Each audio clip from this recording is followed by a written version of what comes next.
Dopo 28 anni Donaldo Danieli lascia la chiesa di Paderno di Ponzano. Il parroco, che ha sempre aperto le porte ai profughi e ai fedeli di altre religioni, per limiti di età domani saluterà i parrocchiani. Celebro per 3 volte l'Eucaristia domani. Eucaristia significa grazie.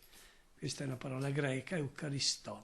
Signore, io ti ringrazio per i 28 anni che ho passato qui, dove ho cercato di fare del mio meglio. È più quello che ho ricevuto che quello che ho dato, dice emozionato Donaldo. Non ha mai dato peso alle critiche che lo avevano travolto quando aveva accolto i profughi e ai nostri microfoni ringrazia tutti. E vorrei anche ringraziare quelli che mi hanno criticato o hanno espresso il loro dissenso, perché ho accolto gli extracomunitari ormai da 10 anni e anche i profughi, perché per me questo è un elogio, vale a dire loro mi rassicurano che io ho seguito il Vangelo. Nel comune di Ponzano saranno 2 i parroci che seguiranno le 3 chiese.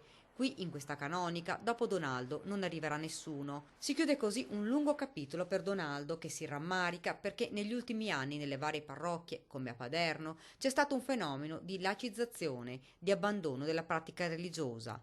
Ma poi lancia un appello ai fedeli. Devono continuare a credere nel Vangelo e certamente non si chiameranno pentiti se il Vangelo in cui credono lo mettono in pratica, soprattutto aprendo le braccia della carità alle persone bisognose, agli ultimi, ai meno fortunati. Oggi ha celebrato un matrimonio e alla sposa detto: l'amore vince su tutto, ricordatevelo. La porta della canonica si è chiusa, domani i bagagli, le ultime cose, poi la partenza verso Treviso e la pensione. Donaldo si porta via quella convinzione, quell'umanità e quell'amore che lo ha sempre contraddistinto.